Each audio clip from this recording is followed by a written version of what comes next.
Di pertengahan operasi perniagaan, ekuiti pemilik boleh bertambah melalui pertambahan modal dan juga boleh berkurang disebabkan ambilan, iaitu pemilik mengambil aset perniagaan dan membawanya keluar untuk kegunaan peribadinya sendiri.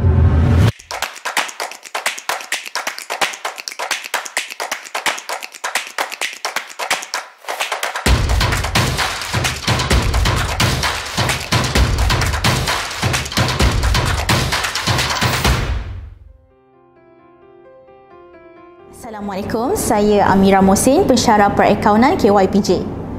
Dalam video ini, saya nak terangkan perkara paling asas dalam prinsip akaun, iaitu klasifikasi perakaunan. Objektif topik ini ialah pelajar perlu mengenal pasti item-item asas dalam perakaunan kerana sebagai seorang accountant, kita perlu mengenal pasti setiap benda dalam perniagaan dan mengkelaskan mengikut kategorinya sendiri. Dalam klasifikasi perakaunan terdapat 5 item, iaitu aset, liability, ekuiti pemilik, belanja dan hasil. Yang pertama adalah aset. Ianya bermaksud harta di mana aset akan digunakan untuk menjalankan aktiviti perniagaan dan juga untuk dijual semula. Aset terbahagi kepada dua, iaitu aset semasa dan juga aset bukan semasa. Beza dia adalah aset semasa adalah aset yang boleh digunakan untuk tempoh kurang dari 1 tahun, manakala aset bukan semasa adalah aset yang digunakan untuk tempoh lebih dari 1 tahun. Klasifikasi perakaunan yang kedua adalah liability, yang dikenali juga sebagai hutang, di mana ianya terjadi apabila aset tunai perniagaan tidak mencukupi ataupun perniagaan kekurangan modal. Ada 2 jenis liability, iaitu liability semasa dan liability bukan semasa.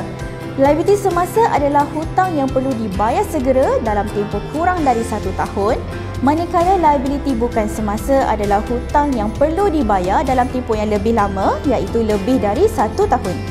Seterusnya adalah hasil dan belanja. Hasil bermaksud pendapatan, benda yang kita suka sebab kita dapat duit. Berbeza pula dengan belanja. Belanja adalah kos yang perlu ditanggung oleh perniagaan, benda yang kita tak suka sebab kita kena bayar sesuatu perbelanjaan. Hasil dan belanja masing-masing terbahagi kepada 2 jenis, iaitu kendalian dan bukan kendalian.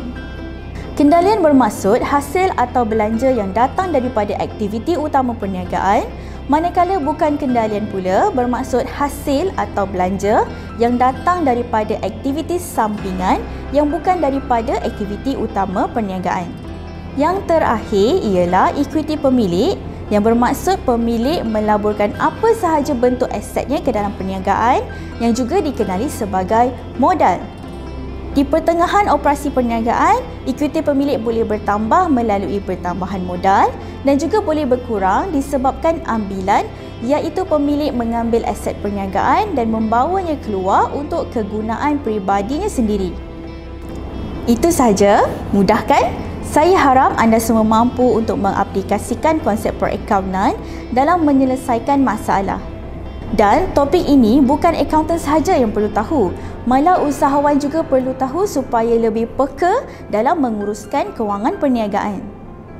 Di akhir pembelajaran kursus ini, anda mampu untuk menguasai aras pengetahuan sehingga aplikasi dalam bidang perakaunan menggunakan taksonomi Bloom.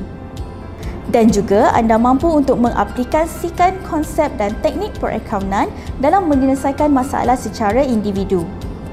Yang terakhir sekali, anda mampu untuk menyediakan penyata kewangan bagi sesebuah perniagaan berdasarkan transaksi yang dibina secara berkumpulan dan juga membuat pembentangan.